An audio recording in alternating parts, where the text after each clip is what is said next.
Kita lanjut bahas BPPH Season 2. Oke lah, gak usah banyak mangling, kita langsung masuk aja ke pembahasan.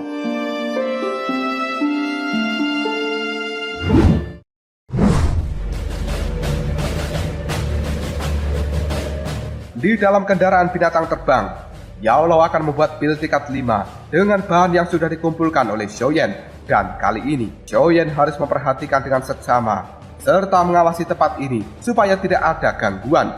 Setelah 2 hari melakukan penyulingan, pil tingkat 5 pun akan segera sempurna. Namun di menit terakhir, hal itu mengeluarkan fluktuasi yang mengguncang kendaraan terbang dan menarik perhatian dari Pak Tua botak ngacengan bersama pemuda tengil yang telah mengejek nama Yao dan juga 1 orang yang memakai sebuah topi caping.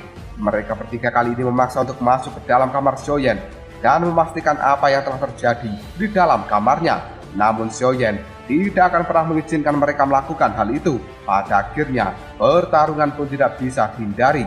Tepat ketika Xiaoyan melakukan pertarungan ini, si tua botak ngacengan menyelinap masuk ke dalam kamar Xiaoyan. Untungnya Yao sudah menyelesaikan pemurnian obatnya. Dengan tangan api putih, si tua botak ngacengan itu langsung dilenyapkan oleh Yao yang sedang marah. Sementara si tengil kali ini telah dikhianati oleh si topi caping, karena si topi caping ini tidak mau mati seperti botak ngacengan. Yao pun memberikan maaf pada si topi caping. Namun ketika Yao telah kembali ke dalam kamar Xiaoyan, si topi caping itu malah menggunakan bom bunuh diri dan meledakkannya di dekat dari Xiaoyan. Pada akhirnya, hewan tunggangan mereka pun kini telah terjatuh dari udara gara-gara bom bunuh diri dari topi caping. Untungnya dalam tragedi bom bunuh diri ini Xiaoyan tidak mengalami luka sedikit pun. Hanya saja dia saat ini telah terjatuh di gurun dan tidak punya hewan tunggangan lagi. Xiaoyan yang tertidur karena kelelahan, dia pun bermimpi buruk bertemu dengan Yunzi yang kemudian berubah menjadi Nalan Yanran dan langsung menikam tubuh Xiaoyan dengan pedangnya. Ternyata mimpi itu bisa hadir karena Xiaoyan cukup khawatir tidak mampu mengalahkan Nalan Yanran. Yao yang mengetahui kekhawatiran itu pun memberikan nasihat bahwa tidak ada orang di dunia ini yang benar-benar kuat sejak lahir, karena kekuatan itu bukanlah sebuah bakat, namun hal ini bisa dicapai dengan usaha yang keras. Perjanjian 3 tahun, tinggal beberapa bulan lagi. Xiaoyan yang sekarang sudah punya kekuatan untuk membalas penghinaan dari Nalan Yanran. Jadi dirinya tidak perlu khawatir jika Nalan Yanran lebih kuat dari Xiaoyan. Yang terpenting, tidak ada keraguan ketika Xiaoyan sudah mengayunkan pedangnya. Semuanya harus terfokus pada satu tujuan. Selama berhari-hari Xiaoyan terus berjalan menyusuri gurun pasir yang luas dan panas ini. Dia melihat ada sebuah rumah yang telah berdiri di atas gurun pasir. Dia memasuki rumah itu untuk membeli peta gurun dan beberapa obat untuk menakut-nakuti ular gurun. Namun pemilik rumah tidak merespon kedatangan dari Xiaoyan. Hal ini membuat Xiaoyan mencari sendiri peta yang dia butuhkan. Dan secara tidak sengaja, Xiaoyan menemukan sebuah potongan peta yang ternyata itu adalah bagian dari peta api surgawi ketiga yang dia dapat dari tengkorak di dalam goa. Xiaoyan kemudian menanyakan pada Pak Tua pemilik rumah apakah masih memiliki bagian lain dari potongan peta ini. Pak Tua itu pun memberikan respon yang cukup buruk. Xiaoyan mencoba membeli potongan itu dengan harga tinggi, namun tidak diberi karena Pak Tua itu tidak membutuhkan uang. Dan Xiaoyan tidak perlu membahas potongan peta itu lagi, apalagi sampai mencurinya. Mendapatkan ucapan seperti itu, Xiaoyan spontan menjawab, memang cukup sulit untuk mencuri dari seseorang yang berada di tahap dohuang. Dalam sekejap saja, Pak Tua itu pun langsung menutup pintunya dan mengeluarkan aura yang cukup mengerikan dari dalam tubuhnya. Yao yang berada di dalam cincin menyuruh Xiaoyan untuk berhati-hati karena Pak Tua itu mungkin kekuatan aslinya memang setingkat dengan dohuang. Namun sepertinya ada sebuah segel yang telah menahan kekuatannya sehingga dia sekarang hanya setara dengan tahap Dowling. Xiaoyan pun mencoba menenangkan Pak Tua itu untuk jangan salah paham dulu, karena Xiaoyan datang ke tempat ini bukan dengan maksud jahat. Dirinya sangat membutuhkan potongan peta ini dan rela menggantinya dengan sesuatu yang dibutuhkan oleh Pak Tua itu. Namun Pak Tua masih keras kepala dan tidak butuh barang lain serta tidak mau diganti dengan apapun. Hal ini membuat Xiaoyan cukup marah kemudian memiliki niat dengan paksa untuk membawa kabur potongan petanya. Melihat hal ini, Fatwa itu pun mengeluarkan asap biru yang memperlambat pergerakan dari Xiaoyan. Dan ternyata Fatwa ini adalah seseorang yang memiliki kekuatan es. Dalam sekejap saja, seluruh tempat ini disegel menggunakan aura biru es yang kemudian Fatwa itu pun kembali melakukan pertarungan dengan Xiaoyan. Fatwa itu pun kemudian mengeluarkan paku-paku es yang akhirnya membuat Xiaoyan terluka oleh serangannya. Namun hal itu tidak membuat Xiaoyan tumbang, dan malahan Xiaoyan mengeluarkan sayap Doki. Hal ini membuat Fatwa terlihat sangat terkejut. Xiaoyan pun mencoba untuk kabur, namun penghalang dari aura es biru tidak mampu ditembus oleh Xiaoyan. Sementara Yao yang ada di dalam cincin merasa Fatwa itu hanya mengetes kekuatan dari Xiaoyan karena dia tidak mengerahkan seluruh kekuatan aslinya. Dan Yao merasa kali ini main-mainnya sudah cukup. Dia pun merasuki tubuh Xiaoyan, kemudian menggunakan api putih untuk berduel dengan Fatwa pengendali es itu. Mengetahui bahwa tubuh dari Xiaoyan telah dirasuki oleh jiwa yang sangat kuat, membuat Fatwa itu pun mengerahkan seluruh kekuatannya dan membentuk sebuah tornado es. Sementara Xiaoyan yang sudah dirasuki oleh Yao, dia pun menerobos ke dalam tornado es dan berduel di dalamnya. Pada akhirnya, pertarungan ini pun dimenangkan oleh Xiaoyan, dan Fatwa itu pun telah dibekukan oleh penjara api es milik Yao. Di hadapan Fatwa yang sudah membeku, Xiaoyan mengatakan bahwa dirinya tidak memiliki niat jahat dan tidak punya pilihan lain selain membawa potongan peta ini karena benar-benar sangat membutuhkannya. Fatwa itu pun mengatakan bahwa dia sudah membelah potongan peta itu menjadi dua bagian. Jika Xiaoyan butuh potongan yang lain, maka dia harus melepaskan dulu Fatwa ini dari dalam penjara es. Selain itu, Fatwa ini juga cukup penasaran kenapa ada jiwa Yao yang kuat mau melatih Xiaoyan.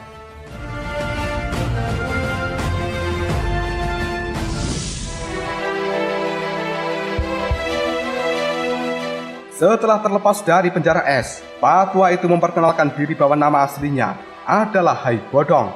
Namun dia memiliki julukan sebagai Kaisar Es. Hal ini sontak membuat Xiaoyan cukup kaget karena dia mengetahui bahwa nama Kaisar Es dulunya merupakan orang terkuat di Kekaisaran Jiama. Namun dia telah menghilang tanpa jejak dan tidak disangka Kaisar Es Hai Bodong memilih menjadi pedagang peta di gurun pasir ini. Kaisar Es Hai Bodong pun mengatakan bahwa dulu dia bertemu dengan Ratu Ular Medusa di gurun pasir ini dan melakukan pertarungan. Hal itu membuat Kaisar Es Hai Bodong telah kalah telak dan kekuatannya langsung disegel di tingkat Gouling. Mengetahui Xiaoyan memiliki api putih yang merupakan salah satu dari api surgawi, dia pun meminta bantuan untuk membuatkan pil obat tingkat 6 yang mampu memecahkan segel ini. Jika berhasil, Kaisar Es Hai Bodong akan memberikan potongan peta yang lainnya dan memberikan rasa terima kasih yang besar pada Xiaoyan. Mengetahui hal itu, Xiaoyan cukup kaget karena pil obat tingkat 6 di luar kemampuannya, karena dia hanyalah seorang alkemis tingkat 2. Namun Fatwa Hai Bodong tidak mau tahu pil obat tingkat 6 adalah harga yang setara untuk ditukar dengan pecahan lain dari peta itu. Dan Yao di dalam tubuh Xiaoyan menyuruhnya untuk menerima kesepakatan ini. Kaisar Es Hai Bodong sebenarnya sudah memiliki sebagian besar dari bahan-bahan yang akan digunakan di dalam pembuatan pil itu, dan dia hanya kekurangan satu bahan, yaitu obat gurun datura. Benda ini berada di lokasi dari tempat tinggal ras manusia ular yang dipimpin oleh Ratu Medusa. Akibat segel yang ada di tangannya, Kaisar Es Hai Bodong tidak bisa pergi untuk mengambil obat gurun datura itu, dan dia sekarang membutuhkan bantuan Xiaoyan untuk mengambilnya. Namun Xiaoyan menolak karena dia takut untuk pergi ke tempat itu yang kemudian menjadi sasaran dari Ratu Medusa. Sementara Kaisar Es Hai Bodong yang melihat hal ini langsung mengatakan bahwa dia sudah tahu niatan dari Xiaoyan yang membutuhkan pecahan peta karena dirinya sedang memburu api surgawi peringkat ketiga. Jika Xiaoyan mau mengambilkan obat gurun datura, maka Kaisar Es Hai Bodong akan membekali Xiaoyan dengan peta yang ada kemungkinan letak api surgawi lainnya di gurun pasir ini. Tanpa petunjuk dari Kaisar Es Hai Bodong, maka Xiaoyan tidak akan pernah bisa mendapatkan lokasi yang tepat dari api surgawi yang ada di gurun ini, meskipun dirinya berputar-putar menyusuri seluruh gurun selama 1 tahun penuh. Tanpa basa-basi lagi, Xiaoyan langsung sepakat karena tujuannya pergi ke gurun ini memang sedang memburu api surgawi lainnya sebelum mendapatkan api surgawi peringkat ketiga. 10 hari telah berlalu. Xiaoyan menyusuri seluruh gurun sebelah barat. Meski berbekal dengan peta dari Patwa Hai Bodong, menemukan lokasi dari api surgawi di gurun ini masih tidak mudah. Jika di sebelah barat tidak ada api surgawinya, maka Xiaoyan harus pergi ke sebelah utara. Baru setelah itu, pergi ke sebelah timur yang merupakan tempat dari ras manusia ular. Meski gurun ini sangat panas, namun itu juga berguna untuk pelatihan api ungu milik Xiaoyan. Dia pun membenamkan kepalanya ke gurun yang panas, sementara punggung dari Xiaoyan ditetesi oleh esensi kristal ungu oleh Yaolou supaya api ungu di dalam tubuhnya menjadi semakin ganas.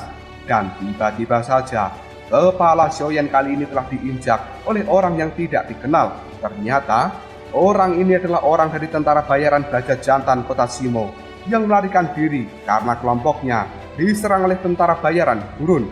Xiaoyan yang tidak asing dengan nama Baja Jantan kemudian bertanya siapa nama pimpinan dari tentara bayaranmu. Pemuda itu pun menjawab, pimpinan mereka adalah Xiaoding dan juga Xiaoli.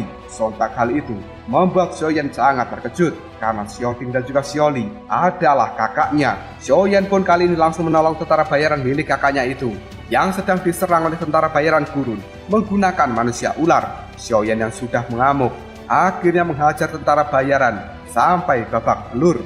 Setelah itu, dirinya ikut pergi ke kota gurun berniat untuk mengunjungi kakaknya.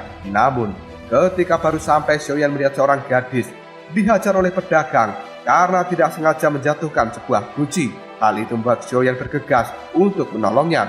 Ternyata gadis ini adalah gadis yang telah dikucilkan dan dia bernama Xingling yang ternyata merupakan keturunan setengah manusia setengah ular. Selama hidupnya, Xingling selalu mendapatkan bulian hingga pada akhirnya diadopsi oleh Xiaoding dan juga Xiaoli dan menjadikannya pelayan di dalam tentara Baja Jantan supaya gadis ini mendapatkan perlindungan yang layak.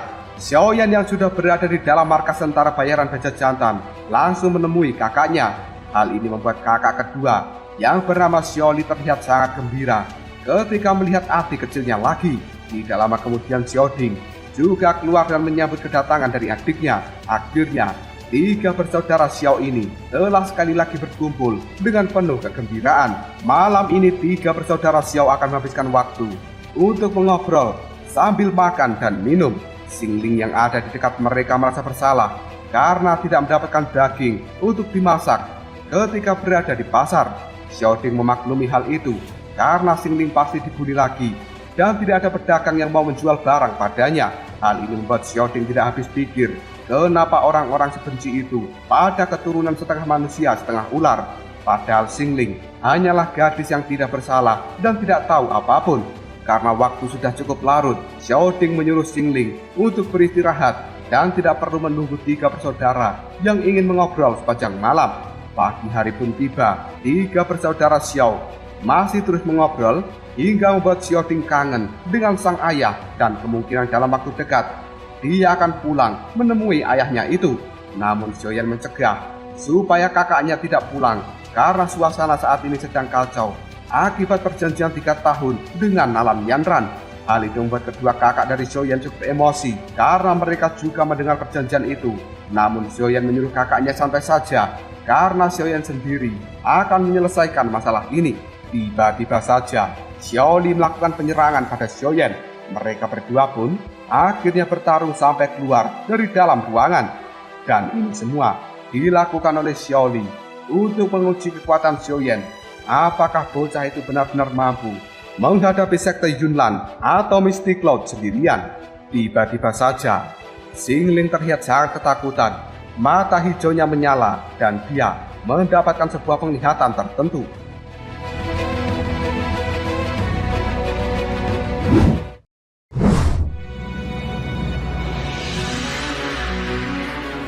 Xiaoyan pada saat ini menunjukkan peta lokasi dari api surgawi yang telah dilukis di dalam peta Kaisar Hai Bodong.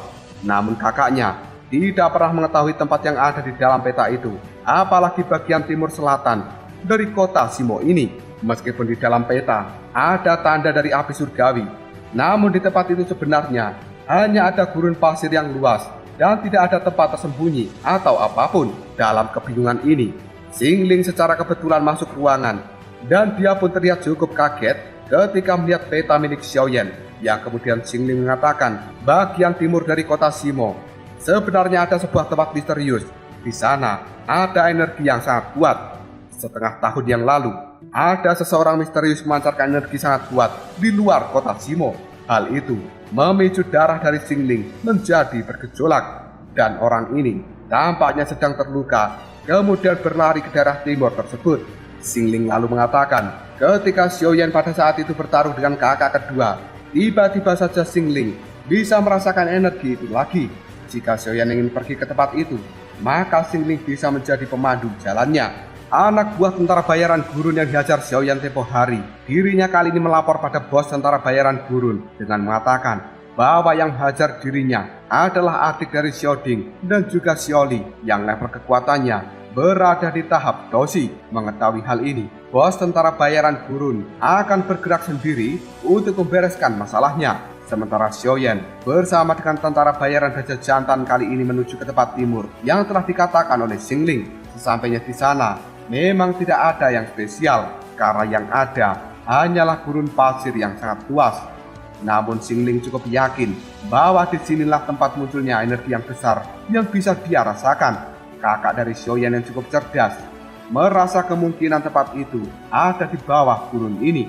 Dia mengutus anak buahnya untuk memulai penggalian. Setelah dilakukan penggalian sampai sore hari, akhirnya berhasil menemukan sebuah pintu masuk. Setelah dicek, ternyata benar itu merupakan pintu masuk ke tempat tertentu.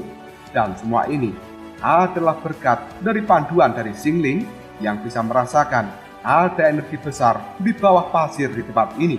Tepat ketika Xiaoyan dan juga yang lainnya akan memasuki tempat itu, datanglah kelompok tentara bayaran gurun yang dipimpin langsung oleh Luobu. Dan akhirnya pertarungan pun tidak bisa dihindari. Kakak dari Xiaoyan yang bernama Xiaoli langsung terluka oleh satu serangan Luobu. Dan tiba-tiba saja Xiaoyan dengan bantuan api surgawi milik Yaolou, dia melenyapkan salah satu anak buah dari Luobu menjadi debu hanya dengan sekali sentuh. Hal ini membuat Luobu sangat ketakutan dan tidak berani macam-macam lagi dengan Xiaoyan maupun kelompok tentara bayaran Gajah Jantan. Kali ini Xiaoyan membawa Xingling untuk masuk ke dalam tempat aneh itu yang kemudian diikuti oleh Xiaoding dan juga yang lainnya. Sementara Xiaoli berjaga di luar untuk memastikan tentara bayaran gurun tidak berbuat aneh pada kelompok ini. Panasnya tempat misterius ini membuat tentara bayaran Gajah Jantan tidak kuat dan memilih untuk keluar. Yang tersisa hanyalah Xiaoding, Xingling, dan juga Xiaoyan. Pada akhirnya mereka telah sampai di ujung jalan. Sementara di depan mereka saat ini ada lautan lava yang benar-benar panas. Xiaoding tidak berani memeriksa karena kekuatannya adalah elemen kayu dan api adalah musuh alami baginya. Pada akhirnya Xiaoyan pun memeriksa ke tengah lautan lava menggunakan sayap doki ungu di punggungnya. Tiba-tiba saja Xingling memberikan peringatan pada Xiaoyan karena dia merasakan ada sesuatu yang telah mengikuti Xiaoyan dari dalam lava. Dan benar saja, ternyata yang mengikuti Xiaoyan itu adalah ular raksasa kepala dua yang telah hidup di dalam lautan lava ini. Mau tidak mau, Xiaoyan harus terus menghindar. Namun ular itu juga tidak ingin membiarkan Xiaoyan bisa lolos dan langsung mengeluarkan semburan api yang meledakkan tempat Xiaoyan berada. Namun Xiaoyan tidak tewas. Dia pun membalas serangan ular itu dan akhirnya membuat ular api mengamuk kemudian mengeluarkan serangan ular api secara brutal. Xiaoyan masih tidak apa-apa karena dirinya dilindungi oleh kekuatan api milik Yaolou. Namun ular api kepala dua itu ternyata cukup licik, merasa tidak mampu mengalahkan Xiaoyan. Dirinya langsung menyerbu ke arah Xingling dan juga Xiaoding. Tepat ketika ular api ini akan memberikan serangan pada Xingling, gadis itu pun mengeluarkan cahaya hijau dari dalam matanya dan langsung membentuk sebuah formasi segel yang kali ini menempel di dahi dari ular api kepala dua. Setelah itu Xingling pingsan, sementara ular apinya kembali masuk ke dalam lautan lava. Setelah sadar dari pingsannya, Xingling kembali memanggil ular api itu. Hal ini membuat Xiaoyan bergerak untuk melakukan penyerangan. Namun dirinya langsung dicegah oleh Xingling karena saat ini ular api sudah jinak dan tidak akan melakukan penyerangan kembali. Tanpa sadar, Kemampuan Xingling itu membuat Yao Lao yang ada di dalam cincin segera memujinya. Dan dia juga mengatakan bahwa Xiaoyan adalah orang yang sangat beruntung di dunia karena dia bertemu dengan para gadis yang cukup aneh. Sebelumnya bertemu dengan Yunxi, lalu dokter peri kecil dengan tubuh racun, dan saat ini bertemu dengan Xingling yang memiliki mata 3 kelopak ular. Hal itu mampu menundukkan binatang buas tipe ular. Xingling kemudian berkomunikasi dengan ular api dan akhirnya diberitahu bahwa api surgawi memang ada di dasar lautan lava ini. Tanpa basa-basi lagi, Xiaoyan mengikuti ular api ke dasar lautan lava di bawah perlindungan energi dari Yao Lao. Sementara Xingling dan juga Xiaoding kembali keluar dan akan menunggu Xiaoyan di luar sana. Yao Lao kali ini menyuruh Xiaoyan untuk segera bergegas. Jika dalam 1 jam tidak bisa menemukannya, terpaksa harus segera kembali. Karena panas api yang ada di dalam lautan ini adalah sesuatu yang tidak bisa ditahan oleh Yao Lao dalam jangka waktu yang lama. Waktu pun terus berjalan, dan kali ini hanya tersisa setengah jam lagi. Xiaoyan yang merasa tidak menemukan api itu, dirinya akan segera kembali. Namun ular api pada saat ini langsung menilik tubuh dari Xiaoyan dan melemparkannya ke bawah sana. Hingga pada akhirnya Xiaoyan pun menemukan api geosentrik teratai biru yang berada di peringkat 19. Dan itu cukup cocok dengan tingkat kultivasi Xiaoyan saat ini. Namun setelah Xiaoyan memasuki teratai biru untuk mengambil api surgawinya, ternyata benda itu sudah tidak ada.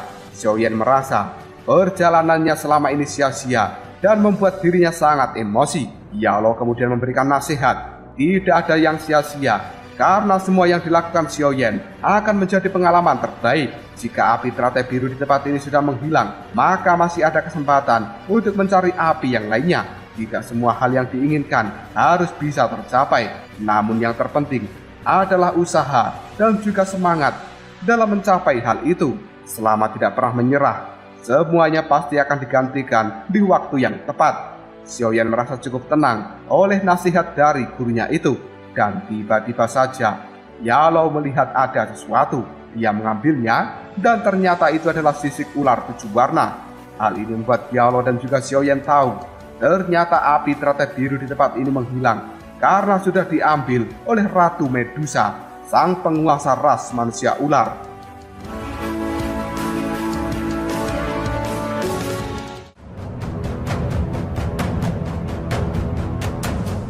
Lalu apakah yang akan terjadi selanjutnya? Apakah Xiaoyan akan menemui Ratu Medusa, kemudian merebut api teratai biru itu? Beranikah dia melakukan hal ini? Jika kalian penasaran, tunggu aja jawabannya di season 3 Obrol Shop.